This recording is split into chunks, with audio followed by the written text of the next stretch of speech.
खबर ग्वालियर से, जहां पर मनचले के खिलाफ मामला दर्ज किया गया है। दरअसल छात्रा ने मनचले से परेशान होकर आग लगा ली थी। 1.5 महीने अस्पताल और फिर घर पर इलाज चला था। पीड़िता के साथ परिजनों ने थाने में शिकायत की है। 3 महीने बाद अब आरोपी पर एफआईआर की गई है।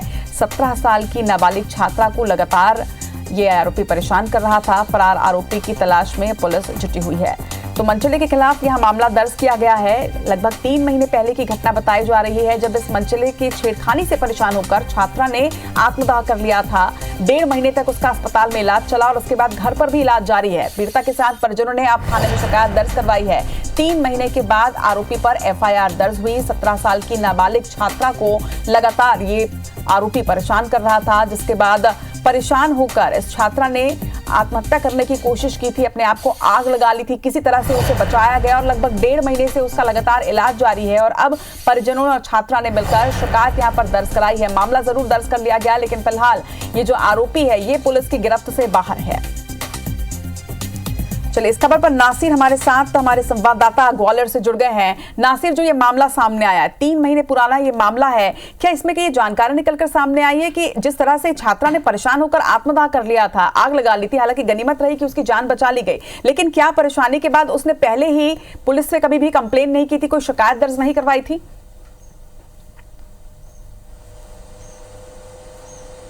देखिए, जो पीड़िता छात्रा है उसने अपने माता पिता से जरूर ये बात कही थी, लेकिन उसने ये नहीं सोचा था कि ये जो मन चला है उसकी इतनी हदें पार हो जाएंगी, वो इस तरह से उसको परेशान करने लगेगा। जैसा कि बता दें आपको, ये 17 साल की छात्रा है और उसका जो सहपाठी था, उसका सीनियर था हनी रजक, वो उसको लगातार परेशान करता था। राह चलते उसको हाथ पकड़ लेता था, कभी शादी करने के लिए दबाव बना देता था। इस तरह की वो हरकतें कर रहा था और लगातार उन हरकतों से परेशान होकर पहले तो उसने घर वालों को बताया, लेकिन शायद जब घर वालों ने कोई इस पर रिस्पॉन्स ठीक तरह से नहीं दिया या फिर कुछ और वजह रही होगी, उसके बाद उसको ये आत्मघाती कदम उठाना पड़ा। उसने खुद सुसाइड करने की कोशिश करी, जिसमें 50% से ज्यादा वो जल गई थी। और उसके बाद वो मार्च महीने से अस्पताल में एडमिट थी, फिर उसके बाद घर पर भी उसका इलाज चल रहा है।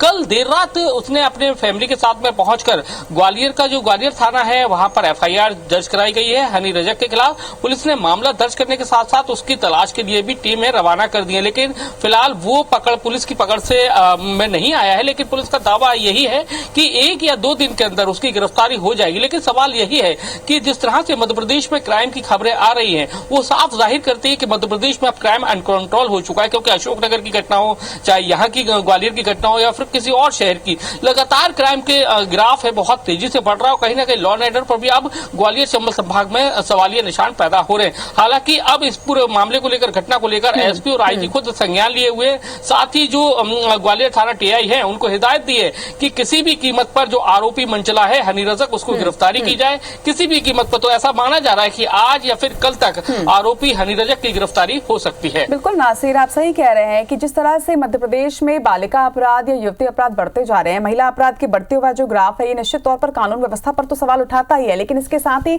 समाज पर भी एक सवालिया निशान खड़ा करता है कि हम एक ऐसा समाज बालिकाओं को, युवतियों को या महिलाओं को नहीं दे पा रहे हैं कि कोई युवती अगर परेशान होती है किसी से, क्योंकि गलती उसकी नहीं है, गलती एक मनचले की है, लेकिन छेड़खानी के बाद वो अपना जीवन समाप्त करने की कोशिश करती है, ये समाज की भी कहीं गलती है। कहीं ना कहीं इसमें जागरूक होने की अभी भी कहीं ज्यादा आवश्यकता है। देखना होगा कि पुलिस अब कितने सीरियसली इस मामले को लेती है और जल्द से जल्द उस आरोपी की गिरफ्तारी होती है। तमाम बातचीत के लिए आपका बहुत बहुत शुक्रिया।